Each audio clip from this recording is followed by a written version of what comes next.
Assalamualaikum warahmatullahi wabarakatuh. Bismillah, alhamdulillah, wassalatu wassalamu ala rasulillah wa ala alihi wa ashabihi wa mawalah, amma ba'du. Jemaah sekalian yang dimuliakan Allah subhanahu wa ta'ala, pada kesempatan kultum malam ini saya akan menyampaikan dua ayat dari surah Ibrahim, ayat yang kedua dan ayat yang ketiga, yang menjelaskan tentang celaka atau kecelakaan, kebinasaan bagi orang-orang kafir, dan kenapa mereka bisa kafir. Nah, ini yang menarik. Allah subhanahu wa ta'ala berfirman di dalam surah Ibrahim, A'udzu billahi minasyaitonir rajim. Bismillahirrahmanirrahim. Allahul ladzi lahu ma fis samawati wa ma fil ardh wa wailul lil kafirin min 'adzabin syadid. Alladzina yastahibbuna al-hayata ad-dunya 'ala al-akhirah wa yasudduna 'an sabilillahi wa yabghunaha 'iwaja. Ulaika fi dhalalin ba'id. Shadaqallahul azim. Allahumma arhamna bil Qur'an. Allah yang memiliki apa yang ada di langit dan apa yang ada di bumi. Semuanya ini adalah milik Allah. Wa wailul lil kafirina, dan binasalah, kecelakaan untuk orang-orang kafir, min adzabin syadid, karena siksa yang berat. Siapa itu orang kafir? Nah, di sini menarik nih. Kadang-kadang kita nggak sadar. Alladzina yastahibbuna al-hayatad dunya 'alal akhirah, yaitu orang-orang yang lebih mengutamakan, mencintai kehidupan dunia sehingga 'alal akhirati, mengalahkan akhirat. Jadi ternyata kafir itu apa sih? Kalau secara kebahasaan kita sedikit pelajari, kafir itu artinya menutup hati. Kenapa tertutup? Karena di dalam hati itu gambaran dunia udah dominan. Kalau sudah dominan, susah yang namanya hidayah itu masuk. Jadi orang-orang yang lebih menyukai kehidupan dunia daripada akhirat. Jadi yang namanya dunia kan nampak, akhirat kan nggak nampak.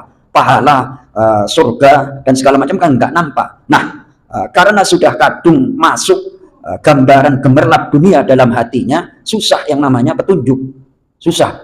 Nah, kita cinta dunia iya, akan tetapi jangan sampai mengalahkan akhirat. Mungkin kita manusia normal, Mas Soto, benar apa enggak nih? Manusia normal.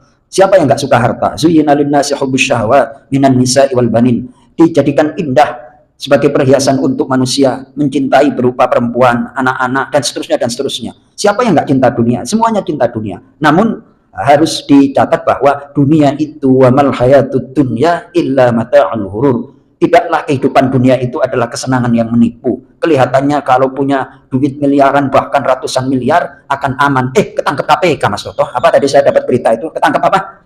KPK itu. Dirjen apa pokoknya pejabat pajak lah. Hartanya 500 miliar, Pak Sony. Ayo coba Pak Sony. Duit dari mana itu? Kalau pengusaha wajar punya harta 500 M. Ini pegawai berapa sih gajinya?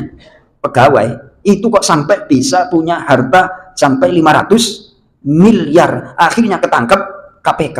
Nah, disitulah orang kalau mencintai dunia tertipu. Lalu bagaimana? Ya kita ya senang lah dunia, akan tetapi jangan sampai kebablasan, sewajarnya aja, jangan sampai melupakan akhirat. Kemudian wa yasudduna an sabilillahi wa yabghunaha 'iwaja, mereka lebih mengutamakan kehidupan dunia meninggalkan akhirat, dan mereka menghalang-halangi manusia yang lain dari jalan Allah. Wa yabghunaha 'iwaja, dan mereka menjadikannya, yakni jalan itu iwajan, menyimpang. Orang kalau sudah cinta dunia pasti menyimpang aja deh. Pikirannya, keyakinannya, pokoknya menyimpang. Harusnya jadi teladan, jadi pegawai, bersyukur, segala macam, menyimpang. Itu kalau sudah cinta dunia pasti ujung-ujungnya menyimpang. Kemudian ditutup pada ayat yang ketiga ini, ulaika fi dhalalin ba'id. Mereka itu berada di dalam kesesatan yang jauh. Mencari dunia silahkan, bahkan kita diwajibkan, kalau para ulama itu thalabul halal fardhatun, mencari rizki yang halal itu hukumnya wajib. Apalagi kalau sudah punya kesempatan untuk menjadi kaya, silahkan dengan kekayaan itu untuk berjuang di jalan Allah, namun tidak cinta dunia. Nah, sementara yang layak dijadikan teladan sampai saat ini sementara adalah Pak Yusuf Hamka. Betul Mas Soto?